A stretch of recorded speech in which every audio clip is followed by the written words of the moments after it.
sur Just In Tuned, le podcast qui va à la rencontre des artistes et des pros de l'industrie musicale.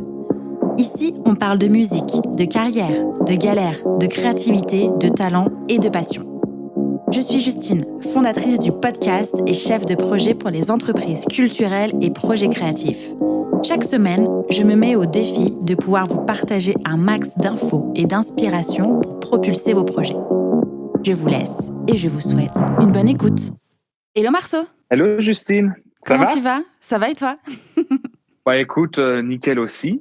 On ne peut plus ravi qu'on arrive à faire ce podcast C'est ça. pour de bon. On était dans la course tous les deux et on y arrive. Bonheur. Absolument. Et donc, du coup, merci beaucoup d'être avec moi aujourd'hui. C'est vrai que ça a été hyper compliqué d'arriver à se brancher en synchro, mais je suis très très ravie d'être là avec toi aujourd'hui pour cet épisode.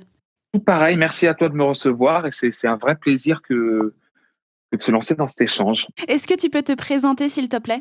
Eh ben écoute, moi je m'appelle Marceau, je suis producteur au sens américain, producteur réel comme on dit en France, donc c'est-à-dire que je produis de la musique, je m'occupe de tout l'habillage des chansons. Je suis compositeur aussi. Mon quotidien est divisé entre plusieurs artistes que j'accompagne plus ou moins récemment et dans le but de donner le meilleur et de faire les plus belles chansons en sortie de studio. Ok. Alors, est-ce que tu peux me parler un petit peu plus de ton parcours, de ce que tu as fait jusqu'à présent ? Mine de rien, il s'est passé pas mal de choses. Parce que moi, de base, j'ai commencé avec un groupe de rock il y a plus de 10 ans. C'est marrant, je sais plus avec qui j'en parlais récemment, où on se disait, je crois qu'on fête la 10e année d'anniversaire de la séparation de mon groupe, avec lequel j'ai commencé. Donc, on a commencé très jeune, on a fait beaucoup de scènes, on était sur une scène assez rock indé. Et petit à petit, au fur et à mesure des rencontres, par accident, je me suis retrouvé à produire, à monter mon studio et tout ça. C'est un accident heureux parce que je m'étais retrouvé sur un projet avec l'artiste Slimane. Ok. Et je produisais de la musique. C'était juste pour moi. C'est-à-dire, j'avais mon laboratoire de production, d'écriture et je faisais mes chansons. C'était accidentel, hein. C'était des maquettes plus. Mais Slimane était assez sensible à comment je faisais, comment je montais, je fabriquais mes chansons et on a commencé à bosser ensemble sur quelques maquettes pour lui. D'accord. Puis, en parallèle, Lou, il s'était inscrit à The Voice et tout le monde connaît l'incroyable parcours de Slimane à The Voice et tout ce qui s'en est suivi. Et puis, il avait décidé de me garder dans son équipe créative pour faire son premier album. D'accord. Ce qui a été le cas. Et en fin de compte, c'est-à-dire que voilà, c'est vraiment par accident. Je me suis pas dit un jour, je vais me mettre à la réal. Et à partir de ce moment-là, en fin de compte, donc c'était quand ? C'était 2016, si j'ai pas de bêtises. Et on a dû commencer en 2015. Et puis depuis, ça n'a pas arrêté sur beaucoup de projets. Des projets que j'ai accompagnés à Racine, des projets qu'on m'a demandé parce que de bouche à oreille. Et puis, enfin voilà, ça n'a pas arrêté depuis 5 ans. Ça fait 5 ans que je suis assez sur les chapeaux de roue et c'est chouette. Trop cool. Comment tu as débuté dans la musique ? Est-ce que c'est ton entourage qui était déjà dans la musique qui t'a donné envie de faire de la musique déjà pour toi avant de la faire pour les autres ? Eh ben écoute, non, absolument pas. C'est-à-dire que mes parents sont dans le domaine artistique. Enfin, mon père est dans la bande dessinée. Donc c'est vrai que j'ai toujours baigné dans le milieu artistique. Ma mère est sophrologue, donc sur un autre registre, mais qui est un registre et finalement pas loin d'une fibre artistique aussi, je trouve. C'est-à-dire que mes parents n'ont pas fait de musique, mais j'ai toujours baigné dans un milieu artistique. Tous les amis de mes parents étaient dessinateurs, il y avait des musiciens. Enfin, il y a toujours eu beaucoup de passages à la maison dans laquelle j'ai grandi. Okay. Mais ce qui m'a donné envie de faire de la musique, c'est tout simplement quand j'ai découvert les premiers groupes, les premiers artistes qui m'ont fasciné quand j'étais gamin, quoi, à partir de mes 7-8 ans, je voyais Nirvana, Kurt Cobain, tout dans ma tête. Je me disais, ah ouais, non, mais moi, je veux faire de la musique, je veux être une rockstar, je veux chanter dans un micro avec tout un bordel dans une salle. Enfin, j'avais ce fantasme-là de faire du rock et tout. Donc, on a commencé assez jeune parce que j'ai monté mon premier groupe, j'avais 11 ans. Ah ouais. Voilà, donc toujours avec le soutien des parents qui ne connaissaient pas du tout le métier de la musique, ni le milieu, ni rien. Donc, c'était complètement accidentel sur ça encore. Mais on a commencé très jeune, quoi. Le but, c'était de faire du boucan. Enfin, j'ai revu il y a pas longtemps une vidéo de notre premier concert quand on avait 11 ans. C'était dans le sous-sol de chez mes parents. Mais quand je te dis un bordel monstre, ça n'avait aucun sens. Il y avait tout le collège qui était venu et ils faisaient des pauses. C'était super dangereux quand je regarde, mais la violence du truc avec... on était 4 ou 5, je sais plus, 4 copains en train de jouer. On jouait pas ensemble. C'était n'importe quoi. Le but, c'était vraiment de faire du bruit, quoi. De faire du bruit, ouais, c'est ça. Mais c'est exactement. Mais un bordel. Mais enfin, bref. Quand je revois ça, je suis choquée. Je suis assez choqué. Et on avait commencé d'ailleurs dans ce groupe, on avait commencé parce qu'on était tous des voisins, on était tous une team des Lilas. Et j'avais commencé aussi avec Raoul Chichin, qui est guitariste de Minuit. Et voilà, donc en fait, après, on a tous suivi notre voie. Petit à petit, on a appris un peu plus à jouer ensemble. Le groupe, il y a eu plein de formations différentes, ça a changé. On se disputait avec un tel, un autre arrive, tout. Enfin bon, voilà, on était toute une bande et on a évolué comme ça jusqu'à ce que ça devienne plus sérieux et que les premiers producteurs nous approchent quand on avait 16 ans. Ok, Voilà, donc ça remonte, ok. ça remonte. Pas de solfège, pas de cours de MAO. Comment est-ce que tu as appris tout ça? Non, je n'ai pas fait de solfège, c'est-à-dire que je voyais moi dans mes amis qui allaient au conservatoire, tout ça. Enfin, je sais pas. J'étais vraiment dans une démarche très rock et tout, donc tout ce côté un peu académique de la musique m'attirait pas du tout, quoi. J'étais vraiment un instinctif complet. C'était très sauvage. D'accord.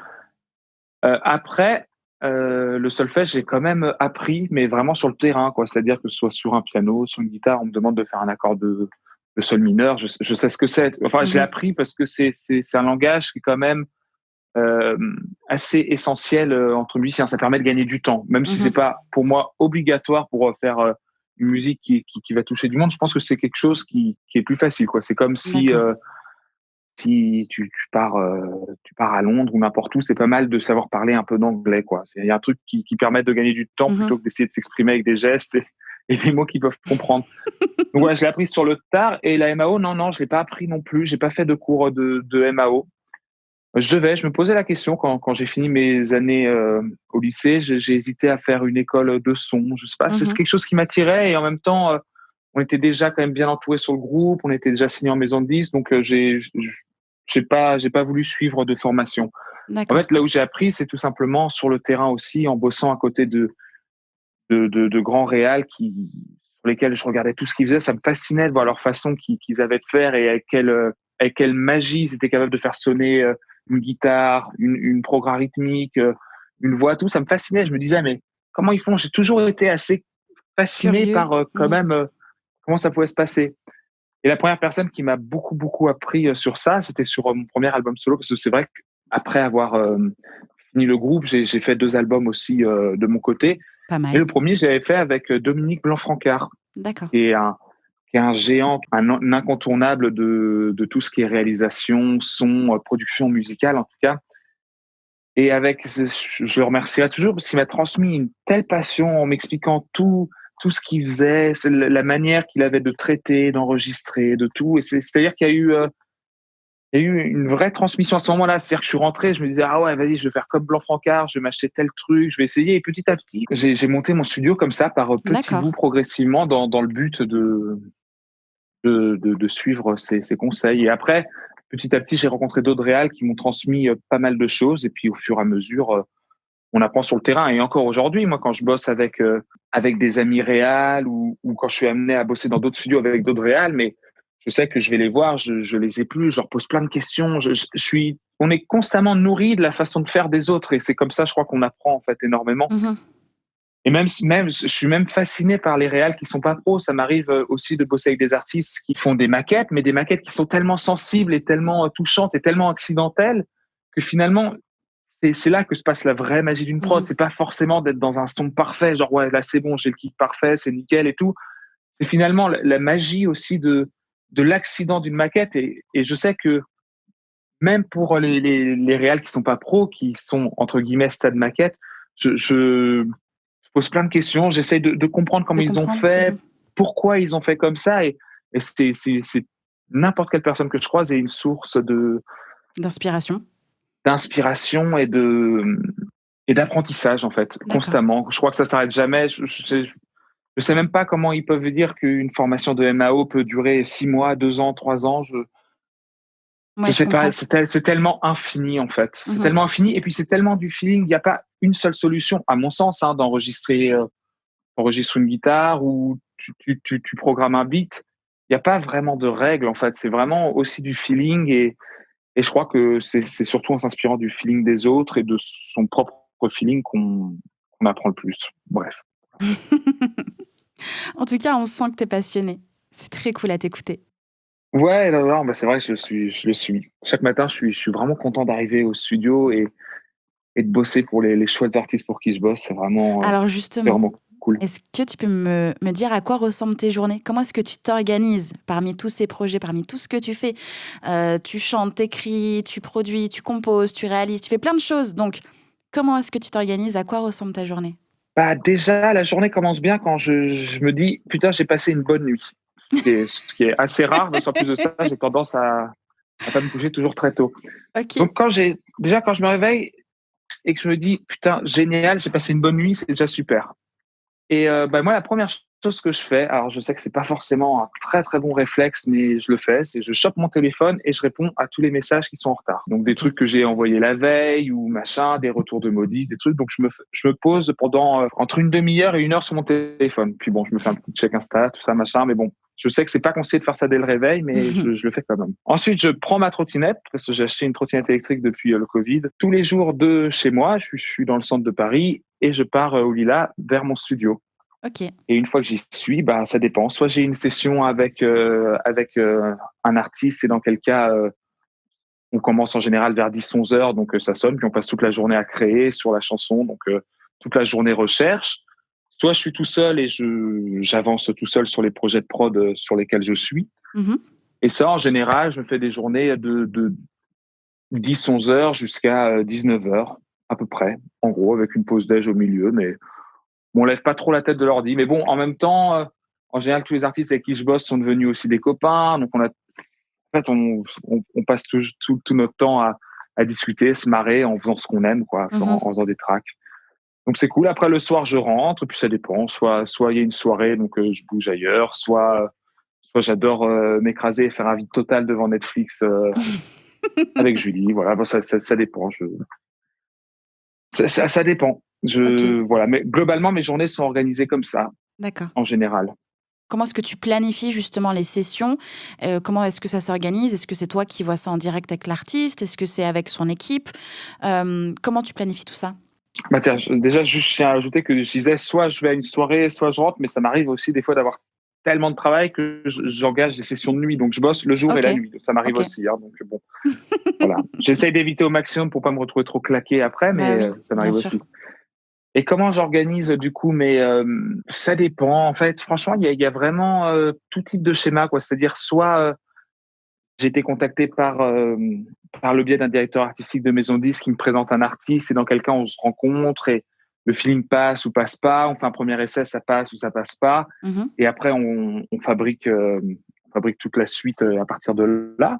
Soit parfois, c'est plus rare. Quand même, en général, je me rends compte que j'ai quand même souvent été contacté par les producteurs ou les DA avant de rencontrer l'artiste. D'accord. En général, ça se passe comme ça. Puis après, on fait une boucle, producteur, artiste, on se fait une conversation WhatsApp, on s'organise, on fait tourner nos Google Agenda et on synchronise sur les dates. Et ça dépend. Et des fois, il y a des artistes avec qui on a l'habitude de bosser toujours ensemble quand on est au studio. Mmh. Il y a d'autres cas où aussi ça m'arrive d'avancer tout seul sur de la réal. Des fois, je fais de la composition pour proposer, dans quel cas j'avance aussi tout seul. En fait, ça dépend des schémas. Mais D'accord. je crois que ça se fait quand même assez naturellement. Il y a pas trop de moments où on s'est dit non, je préfère bosser comme ci, comme ça. Ça dépend. OK. Ça dépend aussi en fonction des dispos de l'artiste aussi. Parce que moi, je suis toujours confort aussi de bosser quand l'artiste est à côté de moi, parce qu'au moins on a les retours en direct, on monte Bien sûr. le titre ensemble, et comme ça, je suis absolument certain de pas en mettre une à côté. Mmh. Mais aussi, des fois, j'aime aussi avancer tout seul, parce que du coup, c'est le bon moyen aussi de pouvoir tester des choses. Ça, c'est classique et tous les réels te diront. Il y a toujours un truc un peu stressant, parce que avant de trouver le truc bien, bah, on va peut-être faire 10 trucs pourris. Mmh. Et les premières sessions avec des artistes qu'on ne connaît pas très bien, c'est toujours gênant d'essayer les trucs pourris devant eux. Donc, on a toujours tendance, sur les premières sessions, à aller directement vers Direct. nos actes réflexes, en fait. Mmh. Et ce qui est pas bon, parce que Tu mets des barrières? bah, ouais, tu mets des barrières et puis tu fais des trucs que tu as l'habitude de faire. Donc, en fait, je trouve ça particulièrement intéressant de reproduire des schémas. Enfin, c'est-à-dire aussi bien pour moi-même, parce que il y a un truc un peu rébarbatif où je sais ce que je peux faire pour que ça ressemble vite à quelque chose. Mais ce que j'aime bien, c'est à chaque fois quand je finis une prod, me dire putain, je me suis complètement surpris. Je pensais pas que j'allais Mmh. pouvoir arriver sur ça. Voilà. Après, par contre, quand il y a plusieurs séances et qu'il y a une confiance qui est installée, que ça fait plusieurs temps, plusieurs années que tu bosses avec quelqu'un, toi, tu peux te permettre de faire des trucs pourris parce que de toute façon, ils savent que tu as déjà fait des trucs qui leur ont plu à plusieurs reprises, donc ils ont confiance en ton goût. Mais c'est vrai que sur les premières sessions, des fois, j'aime bien commencer tout seul et pouvoir OK. envoyer un premier jet, genre, OK, voilà ce que je te propose suite à plein de recherches avortées, comme ça au Mmh. moins. Oui, quelque chose sans filtre extérieur et puis même sans tes propres filtres à toi, finalement. Absolument, absolument. Et comment est-ce que tu choisis tes projets? Tu as déjà pu, par exemple, dire: «Non, je suis pas hyper à l'aise sur, cette thématique», ou alors, «Je suis, over et donc j'ai pas le temps de m'occuper du projet», ou est-ce que justement tu acceptes, tout parce que tout te plaît, parce que tu es un passionné, parce que justement tu aimes bien sortir de ta zone de confort? En tout cas, c'est ce que j'ai l'impression. Qu'est-ce qui fait que tu travailles sur un projet, pas un autre? Particulier, c'est vrai que tu as raison, que je suis un passionné, que j'essaie de voir le meilleur chez chacun des artistes. Après, il y a des réalités, quoi. Déjà, il y a la réalité du planning où bah, j'ai pas le don Ubiquité. d'ubiquité. Ouais, je sais jamais comment le dire, parce que je crois que je l'ai dit une Tu sais, fois et c'est pour j'avais ça que dit je l'ai dit tout traviole, donc doucement. j'ose pas. Ouais, ouais, voilà. Je l'ai dit en spread. Je vois très bien. T'inquiète, je connais. Celui-là, il me stresse un peu ce mot. Oui, Mais bon, oui, en tout cas, c'était je l'ai bien testé, celui-ci. c'est bon, OK. D'ubiguïté. Donc, d'ubiguïté. Donc déjà, c'est vrai qu'il y a un truc, il y a un truc de planning qui est évident où on est obligé de faire des choix. Enfin, moi, je vois que ce soit soit par mail, sur Insta, par mon manager Chad. Tous les jours, il y a des nouveaux projets qui arrivent et c'est pas possible. Si je veux pouvoir bien travailler sur les projets sur lesquels je m'engage, je suis obligé de faire des choix. Mmh. Et mes choix, c'est beaucoup de choses. C'est d'une, au feeling artistique, OK. beaucoup, parce que je raisonne comme ça et même si je suis bon public, j'ai quand même des goûts particuliers, genre tout ne me parle pas et donc déjà ça c'est la première chose que je veux parce que je veux constamment garder cette passion et je pense que au contraire si je m'éparpillais sur des choses qui me plaisaient moins, je serais beaucoup moins passionné aussi donc c'est vrai que beaucoup au feeling. Il y a aussi l'entourage qui joue quand même en vrai, c'est-à-dire que je sais que je suis plus à l'aise quand je sais qu'il y a un entourage, quand j'ai confiance en comment va être travaillé et développé le projet derrière. C'est vrai que ça joue aussi quand tu as un producteur partenaire avec qui tu as partagé pas mal de choses. C'est le cas de Chad Bocara. Je Mmh. sais que tu l'as reçu aussi. Oui. Bah, on avait travaillé déjà des projets ensemble. Donc, automatiquement, quand il y a déjà des alliances et des confiances qui sont créées avec des gens, naturellement, on a une écoute qui est toujours plus attentionnée et vers les projets qui arrivent par la suite. Donc, quoi qu'il en soit, même tous les projets qu'on voit, je prends toujours le temps d'écouter, je prends toujours le temps de faire un retour et de donner mon feeling si j'en ai un Mmh. particulier, de complimenter, mais dire que c'est pas possible. Je prends toujours le temps d'écouter parce que je me sentirais beaucoup trop bête de passer à côté de plein d'artistes Bien qui ont du sûr. talent et Mmh. que. Mais c'est vrai que quand même la- l'important, le premier atout, c'est quand je reçois un titre, si j'écoute, ça me touche et je vois comment je peux aider l'artiste à aller encore plus loin dans sa créativité, c'est la règle numéro un, quoi. Et c'est Mmh. vrai que pour que ça le fasse à ce point, c'est quand même rare. Puis c'est vrai que j'ai des goûts qui sont assez particuliers. Bah, je pense que si tu regardes un peu mon tracklist d'artistes, et Yes. c'est pas particulièrement C'est très habituel riche. ce genre d'artiste.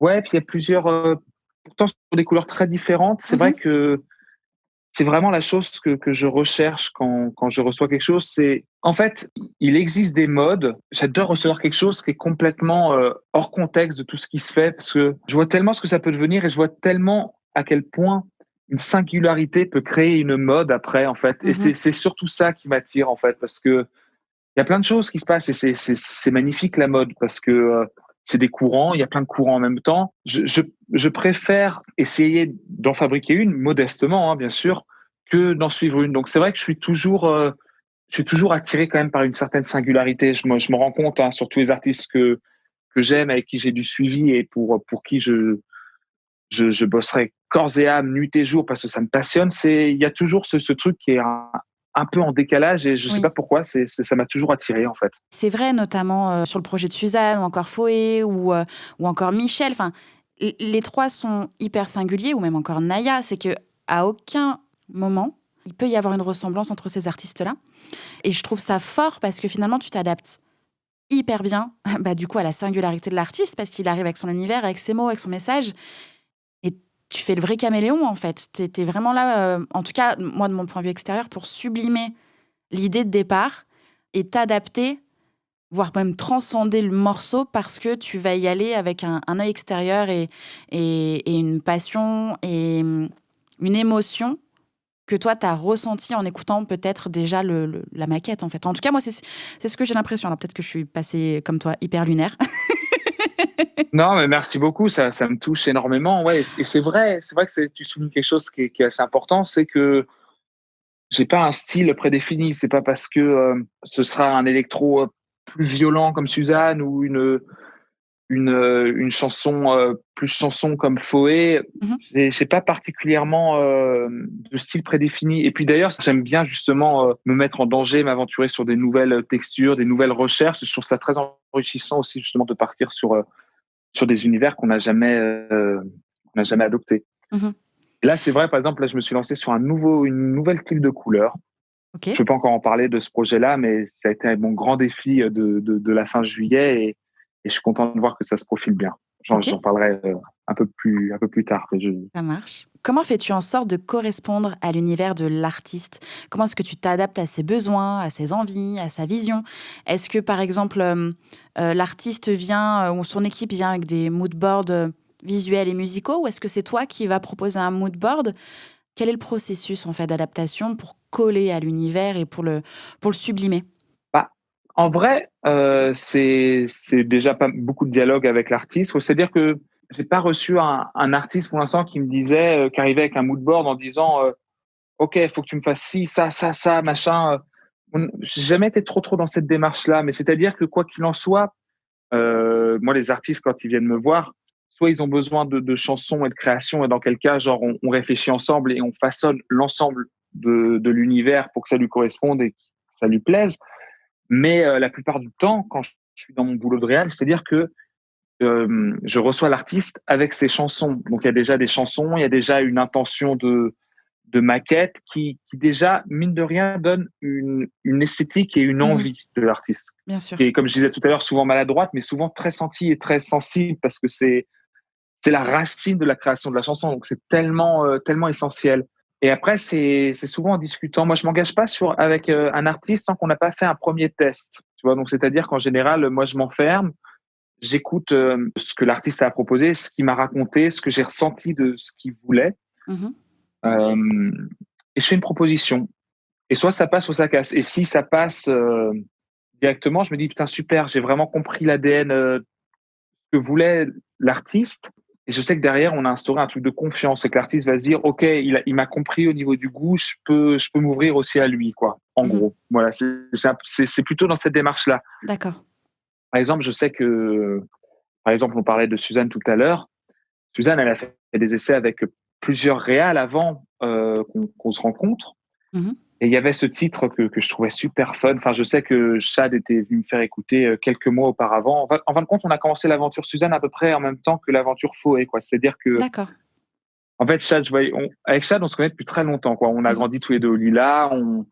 On est des amis de très longue date. Et je le voyais travailler sur son artiste génie et j'arrêtais pas de lui dire, je fais, putain, dès que tu as des beaux projets comme ça par la suite, tu viens me voir direct.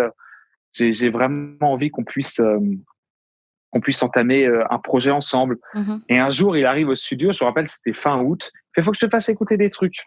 Et là, il arrive au studio, il me fait play sur Suzanne Mmh. et sur Foé. Et je découvre les deux artistes et je te dis, Chad, franchement, quelle ambiance de fou. On y va à fond. On y va à Mmh. fond. Donc, on a commencé à bosser sur Foé et pour pas me surcharger de travail, je sais qu'il a commencé à faire écouter Suzanne à d'autres réals Mmh. avec qui ça a pas matché. OK. Moi, il y avait cette chanson, j'en avais entendu plusieurs de Suzanne, dont La Flemme, qui était Mmh. en version maquette et je trouvais qu'elle avait un tel talent au niveau de l'écriture, de la singularité aussi au niveau de sa voix, de tout. Je savais même pas encore comment elle était en vrai. On s'était jamais rencontrés. Je connaissais que très peu du concept, mais j'avais déjà entendu ces titres-là et j'étais super excité sur son projet, quoi. J'avais vraiment envie de faire. OK. Et 2-3 mois après, ça dit, tu veux pas faire un essai sur La Flemme? Je fais un test sur La Flemme. On avait fait ça très vite. Je sais que Suzanne arrivait, je crois que c'était un mardi, elle passait en fin de journée 17h. Et le but, le mardi matin, c'était de faire une première version de La Flemme assez rapide pour pouvoir lui faire écouter, voir comment ça Comment elle match et réagit? se rencontrer avec une première base de travail qui avait été faite. Je ne sais jamais si je leur ai raconté, mais bon, c'est pas grave, ça ferait une anecdote si jamais ils écoutent le podcast. Mais je suis du genre à arriver au studio, je suis du genre à flâner, à rigoler, à passer des coups de fil, à machin. Je peux être un peu lunaire et je suis un peu un artiste, je peux être un peu du genre à m'y mettre à la dernière minute. Enfin bon. Ok. Et donc la matinée passe, je fais putain merde, il est déjà 14 heures et tout. Et je fais vas-y, boum, boum, boum. Mais j'avais déjà tellement tout C'était senti là. de... Oui, c'est ça exactement. Et c'est-à-dire que j'entends, et c'est vrai qu'on a des références en commun avec Suzanne, et je sentais vraiment bien l'ADN de son projet. Puis moi, j'écoutais beaucoup d'électro à cette période, enfin, je sentais très bien. Et à 14 heures, je me mets à fond, et c'était très automatique et très limpide. Et en 3 heures, j'ai fait un premier couplet-refrain de La Flemme. Mhm. Suzanne et Chad sont arrivés au studio pour écouter. Et c'est Chad qui me l'a raconté après, parce que moi, je rencontrais Suzanne, et toujours la première rencontre, on se pose des questions, on se sent, on peut voir comment ça Ouais. se passe, si on s'entend bien, on se pose des questions et tout. Et Chad m'a dit que dès qu'elle avait écouté cette version-là, je sais plus ce qu'elle lui a fait, soit un clin d'œil, soit un sourire, mais Chad avait tout de suite compris que ça y est, le match était déjà mis en route, quoi. Et c'est touchant parce qu'en effet, c'était un vrai match. Et Suzanne, c'était une telle rencontre artistique, quoi. C'est-à-dire que je ne crois pas qu'en 3 ans de studio, il y ait eu juste un seul moment sur lequel on n'était pas d'accord sur un truc d'instru. Quels sont les projets qui t'ont le plus marqué parmi les différents projets sur lesquels tu as travaillé? C'est assez Question difficile. difficile. Ouais, question très difficile parce que en réalité, chacun des projets m'ont marqué parce que ça a été de l'énergie et de l'investissement à des périodes différentes. Et c'est-à-dire que je repense à chaque projet comme, je sais pas comment le dire, mais c'est-à-dire que, enfin, je sais pas, c'est peut-être juste dans ma nature où je suis tellement mélancolique que n'importe laquelle de mes époques reste un bon souvenir. Donc, c'est-à-dire que tous les projets que j'ai pu faire, les plus compliqués, les plus limpides ou les plus ou moins inspirants, tout, c'était tellement associé tout le temps à des choses et des saveurs d'un moment que je crois qu'il n'y a pas un seul projet sur lequel je ne garde pas un souvenir incroyablement chouette, en fait. Donc, voilà, après, évidemment, il y a des souvenirs qui sont complètement mémorables, quoi, des moments où on tape des barres de rire. Je me rappelle très bien sur la fin de l'album de Foé, on était contents, on savait que c'était fini, ils avaient fini le marathon pour trouver l'équipe qui va mieux lui correspondre. Nous, on finissait les mix, donc on était vraiment à la fin, enfin, on faisait que les dernières retouches et tout. Et on était au studio et on avait une concentration zéro, mais parce qu'on savait que c'était fini, qu'on avait pris une Mhm. semaine pour boucler les mix et on pensait qu'un seul truc, c'était la fin de l'été, c'était sortir, aller faire un foot, c'était aller jouer au baby-foot, enfin, tout ce qui était foot, quoi. Mais c'était ça, je garde un souvenir, mais tellement chouette de cette ambiance. Moi, je rappelle, je rentrais de vacances, j'étais super bien et puis ça ressemblait à une semaine entre potes à rigoler entre le terrain des Lilas et le studio et je sais pas, c'était d'une légèreté absolue. Mhm. Retour de vacances, tout le monde n'était pas encore speed, tout. Je garde un souvenir assez incroyable de la finalisation du premier album de Foé, quoi. C'était chouette. Et puis finalement, c'était le moment aussi où on est devenus très copains. Notre amitié s'est scellée à ce moment-là, à la fin de son premier album, où on s'est dit ah ouais non, et on est trop des barres mutuellement, on s'entend trop bien. Voilà, donc je garde un souvenir assez chouette. Et puis bon, je pourrais te décrire sur chaque album des souvenirs très chouettes aussi de la même manière, quoi. Ok.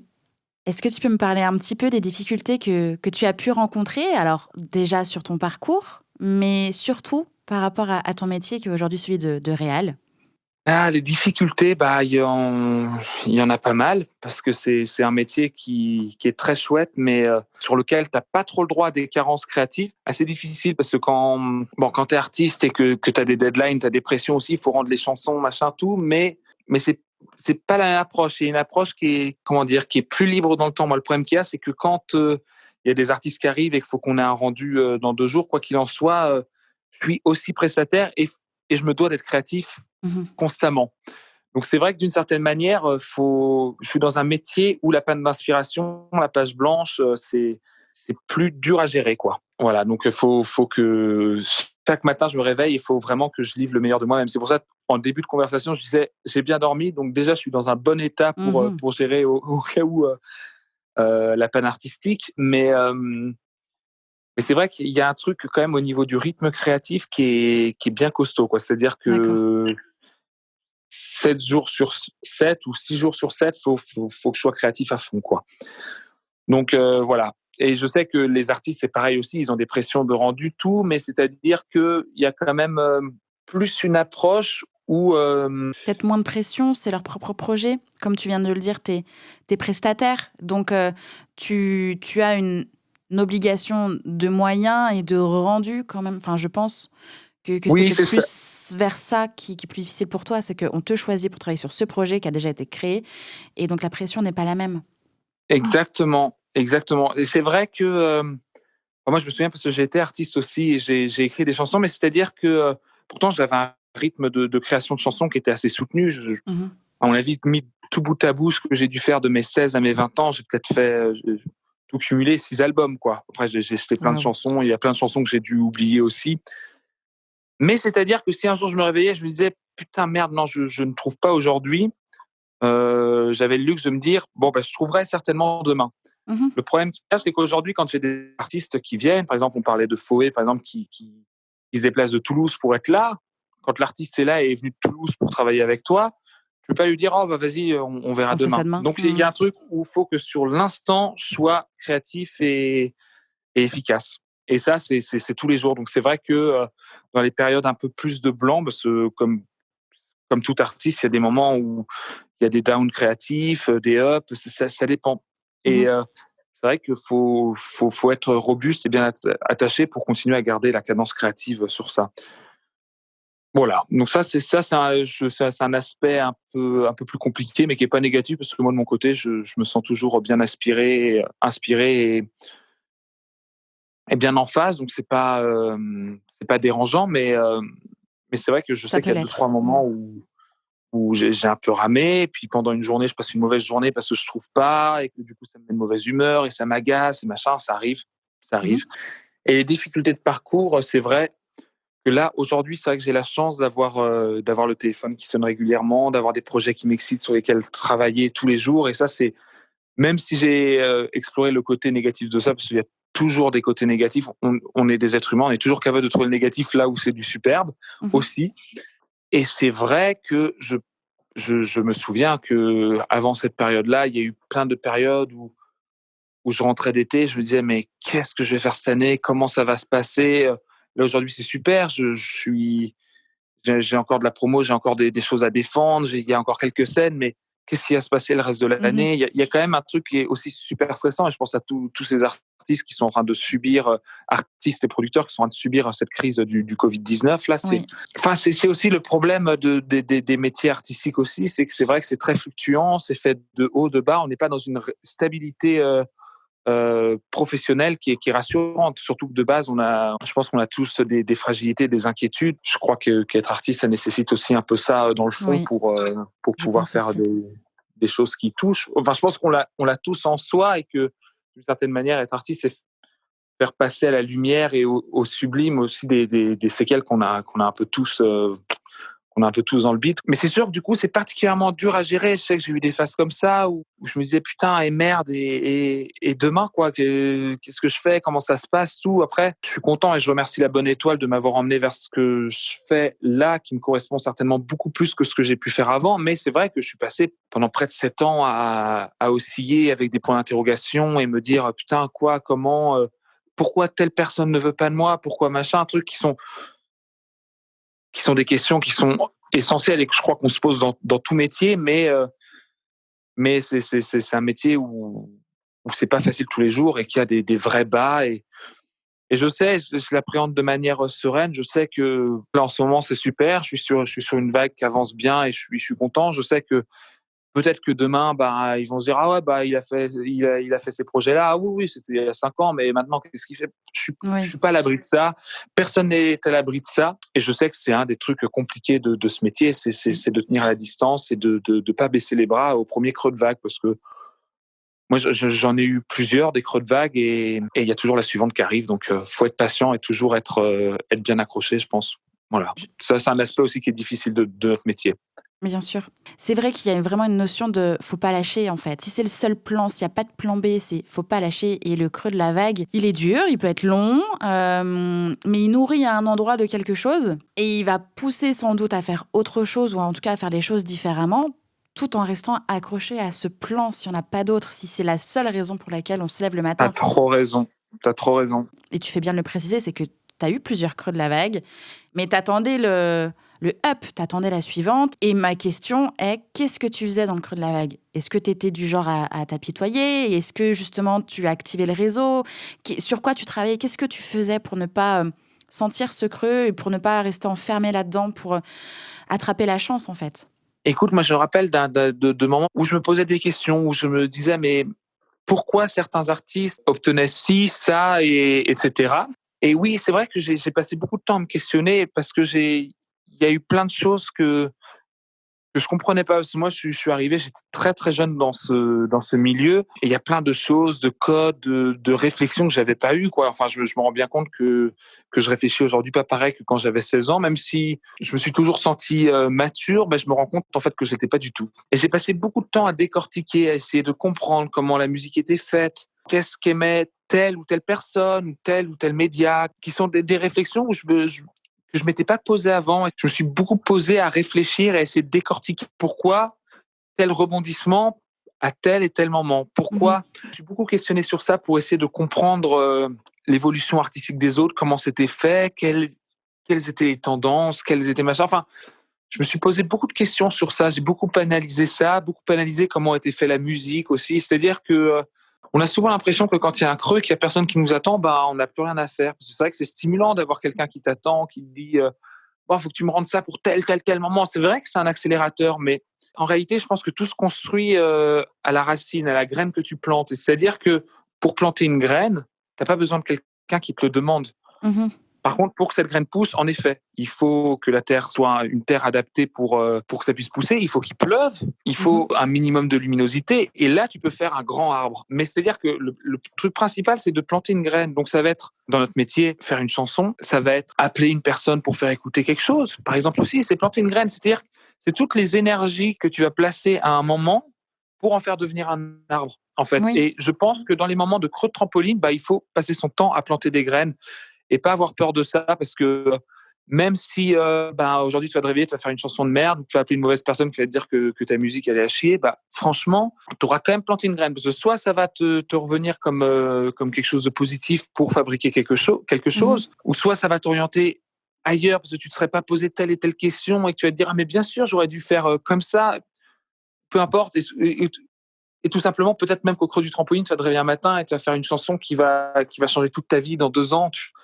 En fait, tu sais pas, il y a tellement de possibilités de faire des choses. Moi, pour mon exemple, je sais que qu'est-ce que j'aime dans la vie? J'aime avoir du temps pour moi, pour faire du sport, par exemple. J'aime avoir du temps pour créer des chansons, parce que j'ai pas le temps tous les jours, parce que Mmh. j'ai mon quotidien où j'ai des rendus et je dois faire attention d'être dans les temps. Et je sais que demain, je gérerai complètement différemment les creux de trampoline que j'ai pu le faire à l'époque. À l'époque, ça pouvait me faire peur. Aujourd'hui, franchement, j'en vois une réelle bénédiction d'avoir Mmh. des périodes un peu plus molles, des ventres mous qui traînent des fois pendant des semaines, voire des mois. Franchement, je pense qu'il y a vraiment possibilité d'en fabriquer quelque chose de positif à n'importe quel moment. Et c'est comme ça qu'on finit toujours par rebondir, quoi, c'est en plaçant des graines d'énergie un peu partout. Et n'importe quelle action que tu fais sur le moment, même si tu as l'impression qu'elle sert à rien parce que personne l'attend, c'est absolument faux. Faux. Et ça, j'en suis on ne peut plus certain.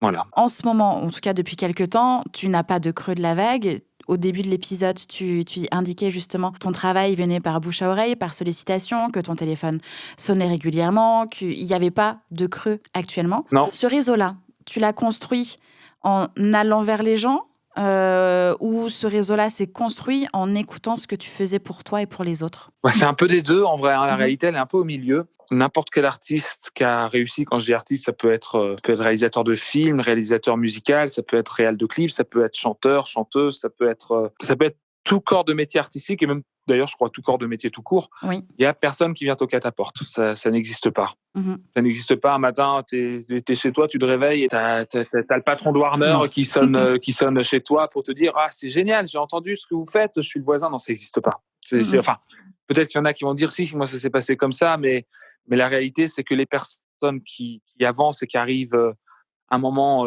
haut sont des gens qui avaient envie de ça, un minimum. Je crois entre nous, je crois moyen à l'artiste qui dit moi, j'ai jamais eu envie de ça et ça m'est tombé dessus. J'y crois moyen parce Mmh. que quelqu'un qui veut pas faire ça ne se réveille pas un matin et se dit pas tiens, je vais aller sur scène. C'est Bien faut sûr. avoir envie de monter sur scène. Enfin, je vois la violence que c'est de monter sur scène parce que je l'ai fait pendant un temps et entre nous, ça me manque pas parce que c'est très violent. Faut y aller, faut avoir envie de se montrer, faut avoir envie de tout ça. Donc j'y crois pas et je pense que sur tout corps de métier artistique, d'une certaine manière, c'est une envie d'exister, une envie de se montrer qui est quand même d'une certaine manière assez humaine aussi Mmh. dans tout corps de métier. Donc je pense que le premier abord déjà, c'est de toute façon, si tu te réveilles un matin, tu te dis: «Putain, ce que j'ai fait, ça te défonce, j'ai envie de le faire écouter à la terre entière». À un moment, tu te réveilles et tu fais ça et c'est comme ça que ça commence à la base. Moi, j'ai été quand même assez content de moi, c'est vrai que genre, je me rappelle, j'avais commandé sur internet l'officiel du spectacle. Je sais pas si ça s'appelle comme ça encore, ils en sortent L'officiel de chaque la année. musique, ouais. L'officiel de la musique, Ouais, ouais exactement. et maintenant ça s'appelle le Wafi. Ah cool, OK. J'adore regarder, enfin je me rappelle, j'avais feuilleté ça et j'avais 16 ans, puis j'envoyais nos maquettes pourries. Putain, il y a plein de gens, que je dois connaître aujourd'hui. Je suis très content qu'ils l'aient pas reçu et qu'ils s'en rappellent pas parce qu'à mon avis, c'était une catastrophe. Enfin, c'est une catastrophe. Non, non, c'était la C'était les base. prémices. Mmh. C'est ça, exactement. Et puis un jour, il y a un producteur qui a répondu. Et ça a commencé comme ça, mais c'est vrai que d'une certaine manière, moi, j'ai jamais hésité à faire écouter aux gens, demander quand j'avais quelque chose à demander, parce que je pense que c'est essentiel. Les gens ne devinent pas ce que tu attends. Voilà, c'est des trucs, je sais que je suis allé vers les gens, je sais que voilà, en tout cas, je sais que j'ai pas hésité, à faire écouter mon travail à Mmh. plusieurs reprises, surtout sur le début où j'ai eu envie de découvrir ce qu'on faisait avec mon groupe. J'ai pas hésité à démarcher aussi d'autres groupes qui faisaient qu'on était sur des styles séminaires enfin des styles similaires, pas séminaires, des styles similaires pour faire de la scène. On passait des coups de fil avec les gars du groupe pour qu'on aille jouer à tel endroit parce qu'on avait envie de ça. Après, petit à petit, on a eu un tourneur qui nous a présenté des gens. Et je sais que j'ai toujours aimé, en tout cas, le relationnel et le contact humain. Après, une fois que les choses se sont mises en place et que j'ai eu un premier cercle autour de moi et que les choses ont commencé à exister, les choses se sont faites assez naturellement. C'est-à-dire Mmh. surtout depuis peu, enfin depuis que je me suis lancé dans la réal, c'était, comme je disais au début de la conversation, c'était un accident où j'avais absolument pas prévu à un moment donné de monter mon studio et d'en faire ma vie, en fait, d'être auteur, Mmh. compositeur et réal. Je n'avais absolument pas prévu de faire ça. Et ça a été un peu un accident. Après, je sais que j'ai toujours porté un intérêt. Si, par exemple, typiquement, genre, je donnais cet exemple tout à l'heure, Chad, mon manager, qui est aussi Chad Bocara, qui gère Faubourg 26. la Faubourg 26, la prod Faubourg 26. Donc, d'ailleurs, je suis très, très fier de compter parmi les artistes Faubourg 26 maintenant. Bah, typiquement, je le voyais faire, je le voyais travailler avec sa première artiste, Génie, et je trouvais que, putain, on se captait trop. Je voyais où ils allaient, je voyais tout ça, et genre, je me sentais tellement bien. Fab, qui était mon ami, mais qui était aussi un producteur que je voyais déjà brillant à ce moment-là. Mmh. Et ben, typiquement, je lui dis, si tu as des projets, franchement, tu me les montres en premier abord, mais premier, tu vois. Donc ça, c'est une sollicitation, par exemple. Bien sûr. Et quand 2 mois après, il arrive avec Flo et Suzanne, je me dis, d'une certaine manière, je l'ai bien cherché aussi. Oui.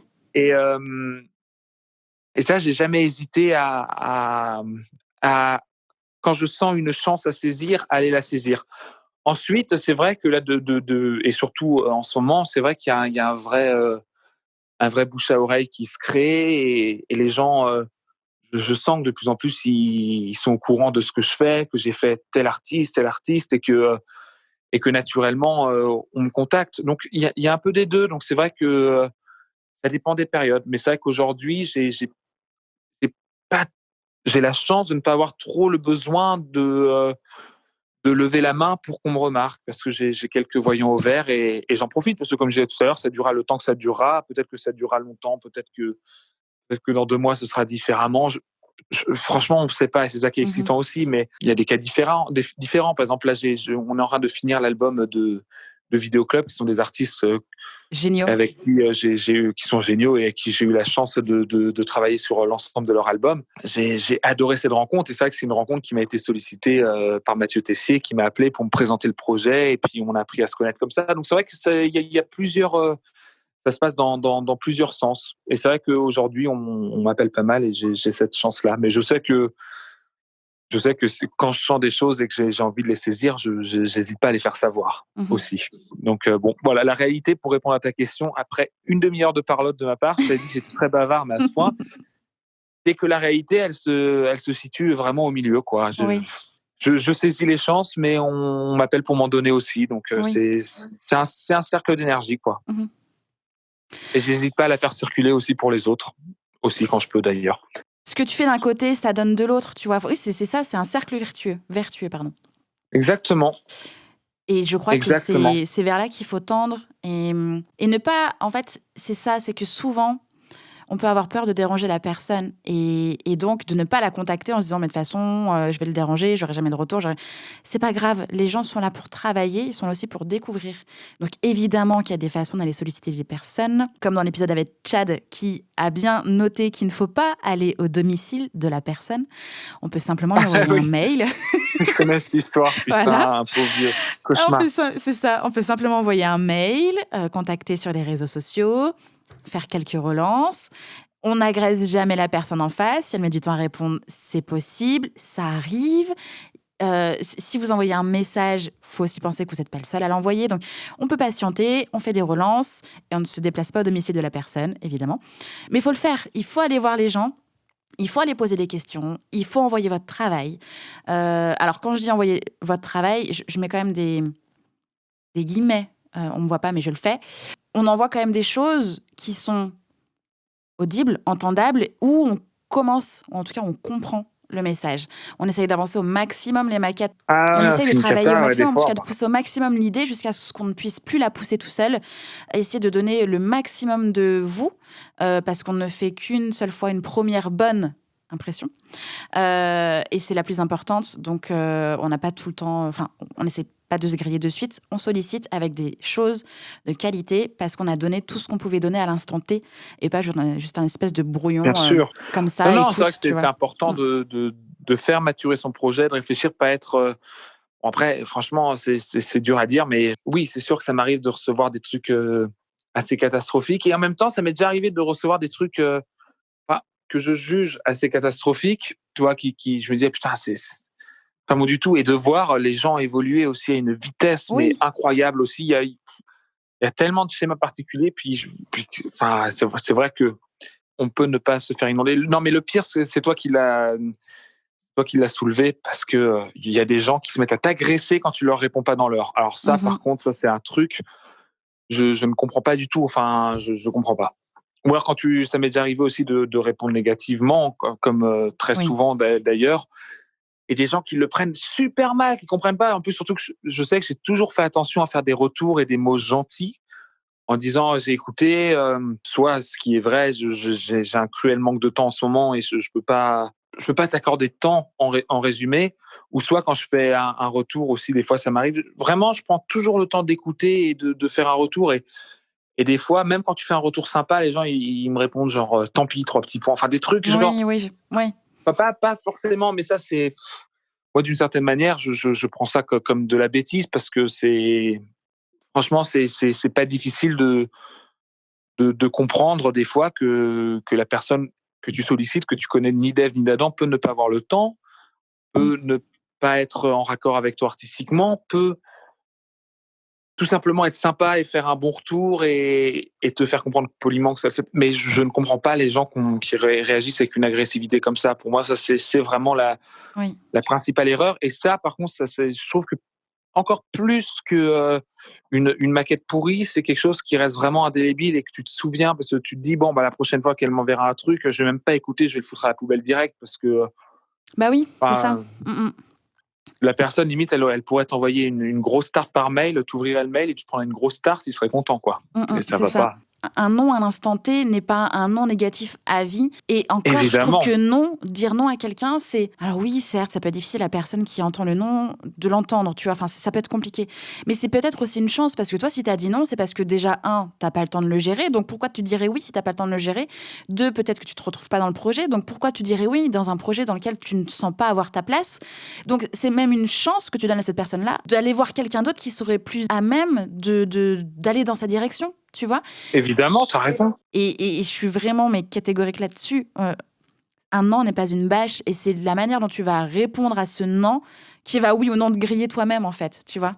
Exactement. Tu en as eu des non? Bah, bien sûr, j'en ai eu plein des noms et pas que pour moi, pour des artistes qui m'ont entouré, qui ont reçu une quantité de oui, quelques mois après. Enfin, c'est bien sûr qu'on n'en meurt pas, des noms et bien sûr que je crois qu'on en prend toute notre vie et que les tendances peuvent s'inverser, très vite. Comme Oui. on disait dans cet exemple, tout à l'heure de gens qui peuvent évoluer très vite aussi, moi franchement j'ai commencé en me prenant une rafale de noms de l'ensemble de l'industrie du disque et pourtant, 6 mois après, elles étaient toutes d'accord pour dire que c'était le truc qu'il fallait signer, en ce moment. Je parle de Oui, mon groupe à l'époque. oui. Mais pour plusieurs raisons, parce que, il y a des histoires de timing, il y a des histoires où certainement qu'en 6 mois, on a vachement évolué aussi Mmh. et je pense que c'est normal de constamment évoluer et de pouvoir transformer les non en oui. Bien sûr qu'il faut du temps pour convaincre quelqu'un que oui, il te faut. Enfin, tu vois, il y a tout un temps de séduction qui est important et qui peut transformer complètement les choses. Donc,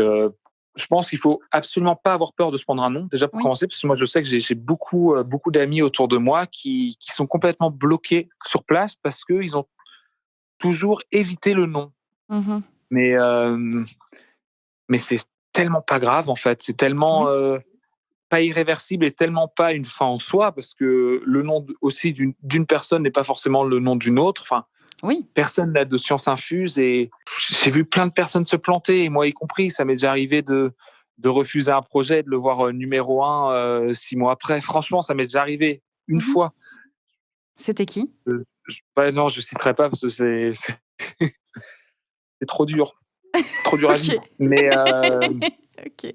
Mais oui, oui, parce qu'il y a des trucs qu'on laisse passer aussi quand on dit un non et Mmh. pourtant, on peut trouver ça très intéressant, mais on n'a pas le temps ou alors c'est pas totalement notre fibre et puis, les choses évoluent d'un coup. Ça arrive aussi et c'est pas grave et je pense que c'est humain aussi, hein, d'avoir des feelings différents, de pouvoir se tromper et tout ça et là, il faut toujours se dire que la personne en face qui te dit non, bah, elle peut se tromper aussi, en fait Bien sûr, et c'est pas grave et cette même personne peut même s'en rendre compte et revenir sur sa décision. Donc, je mais bien pense que sûr. en fait, faut jamais avoir peur de se prendre un non et je crois que c'est en se prenant des noms qu'on avance parce que si tu prends des noms, tu prendras forcément un oui. Donc, voilà. Si tu prends jamais de non, tu prendras jamais de oui non plus. Donc ça va de pair.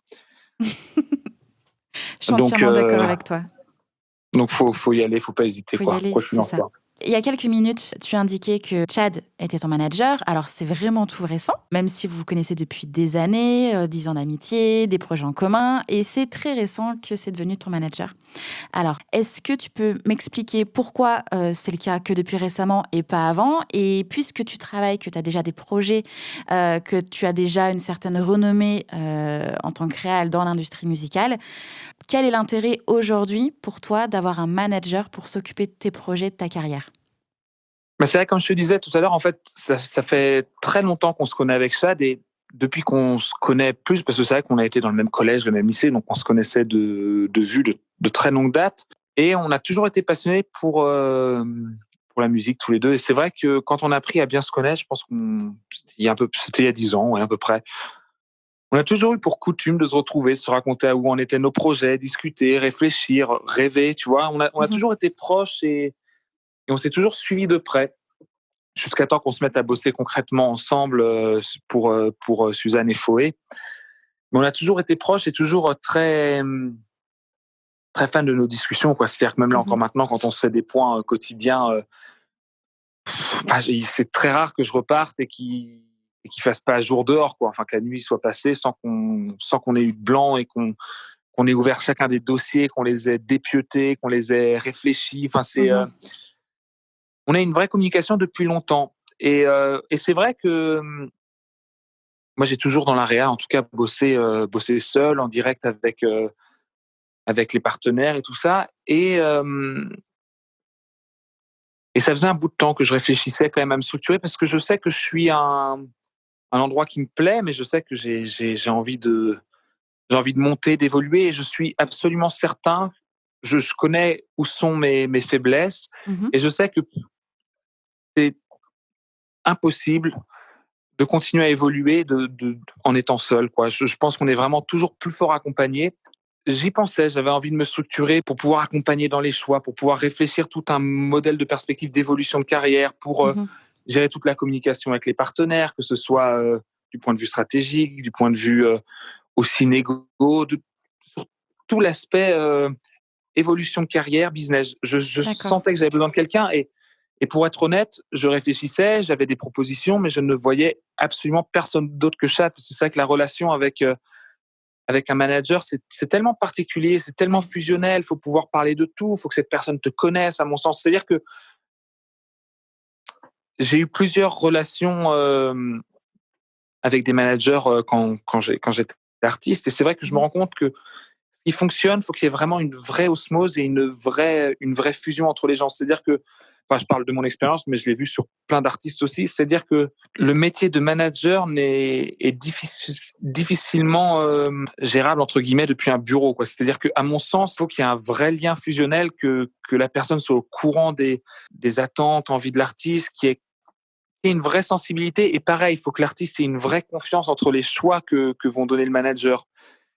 Et c'est vrai que moi, je serais incapable d'être managé avec quelqu'un dont je ne connais pas cette relation de fusion. Mmh. Pour moi, ça ne marcherait pas, quoi. Je ne pourrais pas être un dossier en plus. J'ai besoin de cette fusion, et je pense que c'est essentiel parce que le manager, c'est le double de l'artiste, quoi. C'est la fusion. C'est impossible qu'il y ait pas cette relation, à mon sens. Donc, en fait, je réfléchissais, et sincèrement, aussi bien au niveau des visions de l'intelligence sur les projets que du point de vue proximité, parce que comme je disais, je voulais quelqu'un qui me connaisse et en qui j'ai une confiance aveugle, que ce soit aussi bien sur le plan affectif que professionnel. Ben, j'avais beau creuser, et je ne voyais personne d'autre que Chad pour pouvoir m'accompagner. Et je savais à quel point, si Chad me disait oui, ben je pourrais avoir les yeux fermés et me dire que chacun des choix sur lesquels il m'inciterait, ou chacune des idées, des visions qu'il aura, ou comment il gérera auprès des partenaires tiers, je sais que quoi qu'il en soit, chacune des choses qu'il va faire, ça va être dans la direction de ce que je veux moi, en fait. Et Mmh. c'est-à-dire que c'est absolument ultra méga agréable d'être avec quelqu'un à qui tu peux tout dire et à qui tu peux avoir entière confiance, en fait. Et moi, je me sens super bien. C'était très drôle parce que j'osais pas lui dire. En fait, ça a pris du temps parce qu'en réalité, je lui avoue, il y a pas longtemps, ça faisait déjà 2 ans que j'y pensais. Mais bon, je me suis dit, bon, il a déjà assez de travail, Chad, il a ses artistes, ça marche super bien pour Faubourg 26. À mon avis, il n'aura pas le time. Et bon, peut-être que moi aussi, c'était une période pour me rendre compte que c'était vraiment essentiel pour moi de m'entourer. Enfin, ça a pris 2 ans. Et un soir, je me rappelle, c'était l'anniversaire de Janie. Puis on a eu cette conversation avec Chad à un moment, et je lui fais, tu sais, moi, de toute façon, si je suis entouré de management, je ne vois absolument aucune autre personne que toi. Et je pensais que ça allait tomber dans l'oreille d'un sourd. Et tu vois, d'une certaine manière, je le disais parce que je le pensais en vrai depuis 2 ans. Mais bon, j'avais pas toutes ces barrières et toute cette pudeur que peut y avoir en temps normal quand t'es pas à 2 heures du mat et dans une bonne énergie. Et je vois quand même qu'il tique. Ah, je vois que déjà ça lui fait plaisir que je lui dise ça, parce que il s'en doutait pas, je pense. Mmh. Alors que moi, ça me paraissait évident. Et suite à ça, bah, pendant genre 2-3 mois, on s'en est reparlé par moment. Puis après, on a fait un dîner dans notre resto italien préféré, qui est au Lila. Il me dit, tu sais, j'ai réfléchi, hein, c'est pas tombé dans l'oreille d'un sourd. En gros, il me fait comprendre que ça l'intéresse potentiellement aussi. Puis voilà. Puis après, on a, OK. on a commencé à discuter comment on pouvait s'accorder. Et ça s'est fait. Mais c'est vrai que je sais que j'ai une chance incroyable d'être entouré par Chad et Faubourg 26, parce que je me sens dans un confort d'écoute et de Oui. direction qui est complètement raccord avec ce que je suis. Et ça, je souhaite vraiment à tous les artistes de trouver des binômes aussi compatibles que nous, on l'est. Mmh. Comment est-ce que tu es rémunéré aujourd'hui? Bah, écoute, sur plusieurs choses. Déjà, notre ancestral ami et allié, la SACEM. Oui. Donc, quand tu es auteur-compositeur et que tu as des titres qui sont diffusés soit en concert, soit en radio, soit sur phonogramme, bah, ça fait des droits qui sont reversés après par la SACEM. Mmh. Donc, c'est des droits d'auteur. Et je suis aussi réal, donc je suis prestataire directement. J'ai des forfaits de production musicale au titre, en fait. D'accord. Donc, voilà. Donc, en gros, mes principaux revenus se basent entre ces deux schémas. OK. Voilà. Après, quand je dis SACEM, il y a aussi Spedida, Madami, Oui. qui sont dans des Oui, oui. registres similaires aux droits d'auteur. Yes. Et depuis combien de temps tu vis de ta musique? De la musique, pardon, de l'activité musicale? Depuis mes 18 ans, en fait. Waouh. depuis le groupe, parce que mine de rien, dans le groupe, on a fait beaucoup de dates, beaucoup de tournées, des concerts, festivals, notre clip qui tournait en télé, le titre qui tournait aussi en radio. Donc ça a généré des droits assez vite. Donc en fait, avec toutes les périodes de creux dont j'ai pu parler tout à l'heure, c'est-à-dire que je me rends compte que ça fait 10 ans que je vis de mon kiff, donc c'est chouette, quoi. Mmh. Avec des périodes de creux aussi, quoi. Oui. Il y a eu des moments où tu te dis bon, comment je fais là? Puis j'ai toujours fait en sorte de m'arranger pour trouver le Être une minimum galère. dans ces Mmh. périodes-là, quoi. OK. Voilà. Que conseillerais-tu aux artistes qui veulent travailler avec un réalisateur, une réalisatrice et comment la choisir? Bah, écoute, moi, c'est une question, c'est intéressant en tout cas de se poser la question dans ce sens-là, parce que je me la pose souvent dans le sens contraire.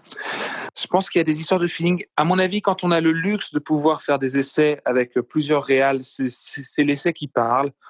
Et j'aime beaucoup. J'ai déjà vu des DA qui faisaient bosser des réals différents et qui envoyaient des playlists à l'aveugle aux artistes, juste Mmh. pour qu'ils se fient uniquement à ce qu'ils entendent et ce qu'ils aiment, plus qu'à des histoires de name dropping ou des trucs Ouais. comme ça, tu vois. Ça, c'est quand on a le luxe. Sinon, moi, je pense qu'il faut tout simplement se diriger vers des réals qui sont dans des univers qui nous semblent compatibles avec ce qu'on fait ou ce qu'on a envie de faire, en fait, tu vois. Genre, Mmh. je pense que c'est ça se fait au feeling. Et moi, je sais que ça m'est déjà arrivé d'entendre un titre qui me plaît énormément et j'adore la réal, j'adore les textures, j'adore la façon dont ont été joués les drums, tout. Et je me dis, putain, mais qui c'est qui a fait ça?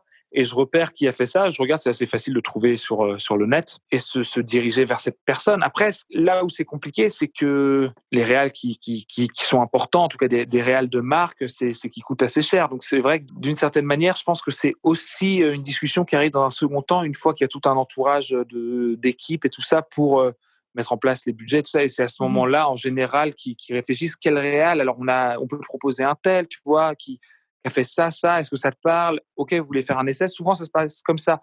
Après, le truc que je peux conseiller aussi, c'est que c'est pas forcément parce que les réals sont des réals de marque, comme je disais, qu'ils ont fait des projets qui étaient plus ou moins costauds ou quoi, que ce sera le plus adapté à ton projet. Donc, je pense que Mmh. l'important, c'est quand même un feeling humain, un feeling artistique. Et franchement, il y a énormément, je parle pour ceux qui sont en début de développement, qui ont besoin de trouver le binôme créatif aussi.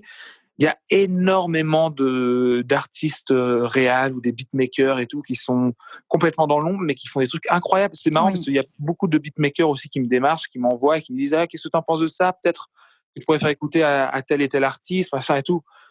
Au culot, mais j'écoute et je me dis putain, mais les mecs, franchement, ils sont seuls tout dans leur coin, ils font des trucs de ouf. Mais genre vraiment, genre j'en ai plein, même au Lila, des mecs qui carburent et franchement, je pense que l'important, c'est de pas forcément d'avoir le name dropping, genre telle ou telle personne, parce que d'une certaine manière, l'important, c'est de fabriquer de la team créative. Et tu vois, c'est exactement, et c'est pour ça que je trouve que c'est avec grande classe qu'il a géré ça. Et d'ailleurs, je le remercie encore, mais Slimane qui sortait de The Voice, qui gagne The Voice, qui a une explosion de renommée à partir de cette émission, et qui décide de garder les gars qui l'accompagnent et qui étaient là aussi avant, mais qui n'avaient pas fait leur preuve. Enfin, moi, je Mmh. pense à moi, en l'occurrence, qui n'avais jamais fait une vraie réal. C'est-à-dire qu'à mon avis, je suis pas bête, je me doute que les gens, peut-être de la maison de disque ou autre, vont dire ah, tu devrais peut-être bosser avec un tel et tout, ils Bien sont fat sûr. et tout. Mais ça n'empêche que ce qui fait aussi la magie d'un projet, c'est aussi genre l'authenticité et la sincérité. Et je pense d'une certaine manière, faut le faire au feeling et il faut pas forcément aller chercher la tête la plus connue. Voilà, c'est pas, même si c'est toujours rassurant quand tu as un nom, tu te dis ok, ce mec-là, il a fait truc, je sais que ça rassure tout le monde et que ça peut être en effet hyper génial et c'est certainement et possiblement aussi la bonne personne. Mais ça n'empêche qu'il ne faut pas s'arrêter là. Et je pense que quand on est sur un début, il ne faut pas avoir peur d'essayer de trouver dans son entourage proche, genre des gens qui vont comprendre, qui vont le faire. Et je pense que c'est ça l'important. Faut trouver la personne qui va comprendre, qui va donner de son maximum et avec qui ça va être très compatible. Donc voilà, moi, ce que je conseillerais, c'est pas regarder forcément le haut de la montagne, le regarder si on est dans des conditions qui sont gérables. Et si on ne l'est pas, je pense que, et même si on l'est d'ailleurs en fait, hein, dans les deux cas, si on est amené à bosser avec les plus gros ou finalement on a le choix aussi avec des plus petits qui n'ont pas fait leurs preuves pour autant pour le moment, mais qui sont des gens avec une fibre artistique compatible avec la sienne. Je pense que il faut toujours opter par le feeling et que le feeling, il est des fois beaucoup plus proche que ce qu'on pense. Voilà. Bien sûr. Je suis entièrement d'accord avec toi. Le partenaire qu'on a envie d'avoir dans son équipe, que ce soit le réal ou la réal, le ou la manager, c'est du feeling, c'est de la rencontre, c'est de l'entente, c'est évidemment est-ce que le projet parle à la personne, la vision qu'il peut y avoir, Bien la sûr, confiance qui peut être là. Et finalement, c'est presque tout le temps le même process. Est-ce qu'on s'entend bien? Est-ce qu'on parle la même langue? Est-ce qu'on se comprend sur les envies du projet? Et est-ce que tu as envie d'avancer avec moi, en fait? Je crois que c'est toujours ces mêmes questions. exactement, exactement et c'est l'essentiel, quoi et je pense que, c'est marrant parce que quand tu me disais manager, en effet, enfin, tu vois, par exemple, cette histoire, moi, je raconte l'histoire avec Chad où c'est vrai, en effet, c'est une histoire de longue date qui s'est concrétisée à un moment, mais Mmh. il y a aussi des histoires comme celle de Angèle qui finalement a commencé avec quelqu'un qui était même pas du tout du métier, par Mmh. exemple. Et ben, moi, je pense que les success stories sont liées aussi à toute la sincérité et l'énergie que mettre toute une troupe ensemble. Et je pense que c'est en effet important. Et comme on le disait tout à l'heure, de toute façon, on avance toujours plus fort à plusieurs. On est toujours plus solide à plusieurs cerveaux et plusieurs bras. Et je pense que c'est très important, en tout cas dans l'équipe proche, d'être entouré de personnes avec qui on est complètement transparent et complètement en confiance. Quand je dis équipe Mmh. proche, en effet, ça va être l'équipe proche créative, donc par exemple le ou la réal, ça va être le management, le ou la manager qui va accompagner.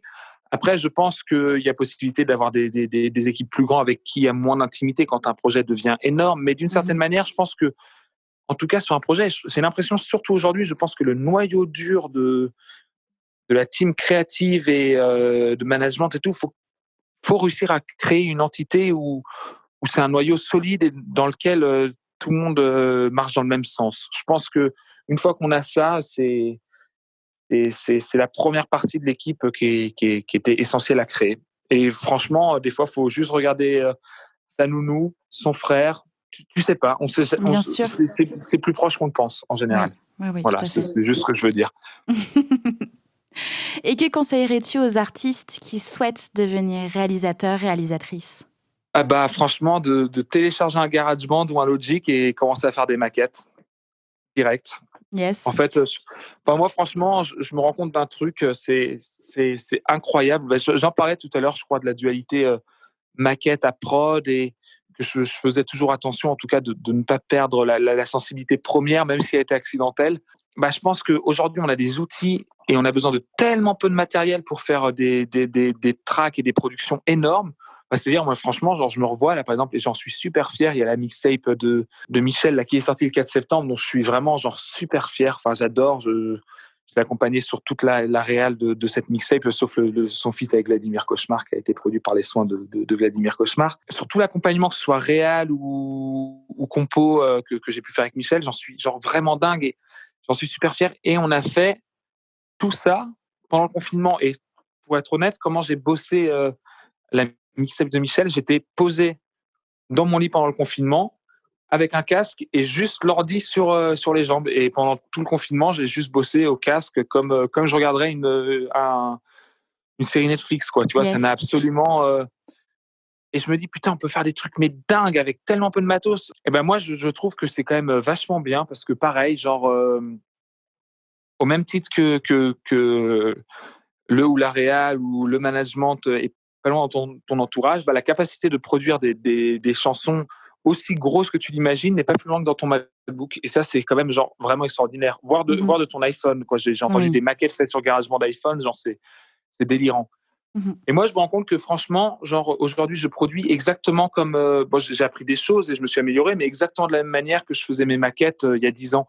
Et je me dis en fait, faut juste pas avoir peur de juste ouvrir son ordi, faire et franchement, on a de quoi faire des choses incroyables avec peu de moyens aujourd'hui. Donc c'est un luxe incroyable et le conseil que je donnerais, c'est tout simplement de télécharger GarageBand ou Logic ou une autre plateforme et puis s'y mettre. Je trouve que vraiment aujourd'hui, il y a une place pour la réal qui est très très importante avec l'avènement, enfin avec l'arrivée des DJ et des beatmakers de rap qui sont de plus en plus mis en avant. Je Mmh. trouve qu'il y a quand même une ère où la réal est, est vachement couronnée, quoi. Tu vois, c'est-à-dire que je trouve qu'on met vachement à l'affiche aussi les mecs les gens qui produisent aussi. Et je pense qu'il y a possibilité de choper plein de trucs. Et pareil, au même titre aussi que dans un sens, quand un artiste cherche un réal, je pense que quand un réal cherche un artiste aussi, il ne faut pas chercher directement le haut de la montagne. Il faut pas avoir envie de produire pour Rihanna tout de suite. Il ne faut Mhm. pas avoir peur de prendre des risques sur des artistes qui sont beaucoup plus petits, mais auxquels on croit.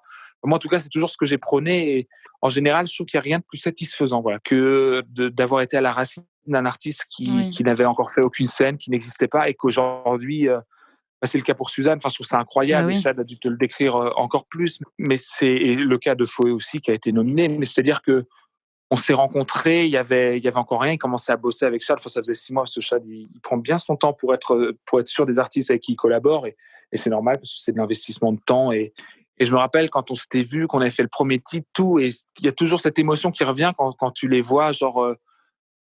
Suzanne qui a reçu la victoire de la musique, tu te dis mais c'est quand même complètement fou ce qui s'est passé en peu de temps, et c'est très satisfaisant de faire partie du noyau premier, quoi. Mais c'est vrai que voilà, je pense qu'il faut pas toujours regarder le haut de la montagne et ne pas hésiter à t'as envie d'être réel, tu fais tes maquettes, tu as quelqu'un pas loin en qui tu crois, tu dis viens, vas-y, on teste les machins, et puis faut faire, faut être dans le faire, faut faire surtout quand tu es réel ou t'as aucune autre capacité de rayonnement que ton travail artistique, donc faut faire, faut y aller à fond. Aussi pareil.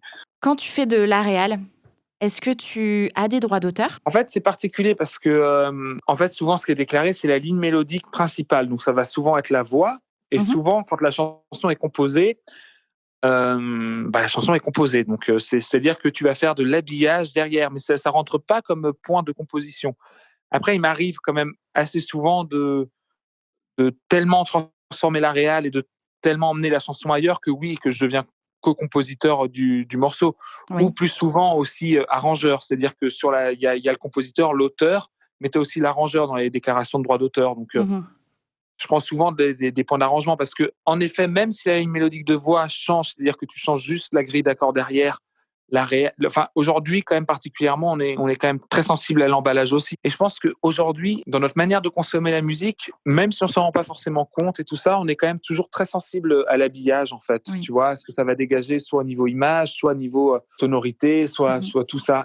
Et du coup, je trouve que l'habillage est tellement important qu'aujourd'hui, en effet, il fait aussi partie de la création et de la composition. Donc, je pense que c'est assez important qu'un réal, en plus d'avoir un forfait de prestataire, entre guillemets, qu'il ait aussi une reconnaissance de droit d'auteur. Je pense que c'est assez essentiel. Oui, je Voilà. crois Après, aussi. bon, c'est au cas par cas, Oui. ça se discute, et c'est que des histoires d'arrangement entre les gens. Mais je pense que dans certains cas, la réalisation rentre aussi en composition. Ouais. Mhm. Est-ce que tu as un éditeur aussi? Absolument. J'ai un éditeur qui est un coéditeur parce que c'est Faubourg 26 édition Mhm. et La Tulipe qui est ma société. Donc je suis en En coed. coédition avec Faubourg 26 D'accord. et moi-même par Ok. conséquent. Et avant ça, tu étais tout seul? Ouais, j'étais tout seul. Absolument. D'accord. Je crois qu'on a fait un très grand tour. C'est Merci pour chouette. tout ça, Marceau, vraiment. Je Écoute, c'est un pense vrai que ça va plaisir, plaire. et encore merci en tout cas d'avoir pensé à moi pour participer au podcast. Moi, c'était un grand plaisir. Je sais que je suis un peu bavard et je pars dans mes délires, mais c'était un échange très agréable. Voilà. Merci à toi. Et puis tu reviens quand Merci tu veux? beaucoup. C'est quand toi tu veux, hein. Moi, je suis jamais loin. Faut prévoir quand même 2-3 remaniements de planning. Je suis désolé, mais Oui, encore une fois, mais on finit par y arriver. oui, Et c'est le prendre le plus temps de bien le important. faire, ce qui est C'est le plus ça, important aussi. c'est ça. Absolument. Merci beaucoup, Marceau. À très bientôt. À tout bientôt. Merci à toi, Salut. Justine. À vite. Salut, salut. J'espère que cet épisode vous a plu. N'hésitez pas à partager le podcast à une personne qui souhaite se lancer dans l'industrie musicale. Si vous aimez le podcast et son contenu et que vous souhaitez me soutenir, rien de plus simple. Il suffit de commenter, de mettre des pouces en l'air, de me donner des étoiles sur Apple Podcasts, de suivre les réseaux sociaux du podcast et de vous y abonner sur Facebook, Instagram et Twitter au nom de Justin Tuned. Si vous avez des questions, si vous avez des idées pour les prochains épisodes, n'hésitez pas à me laisser votre message en commentaire ou alors directement sur l'adresse mail hello@justintunes.com. Merci d'avoir pris le temps de m'écouter et à très vite pour le prochain épisode du podcast Justin Tunes. Justin Tunes. Justin Tunes. Justin Tunes.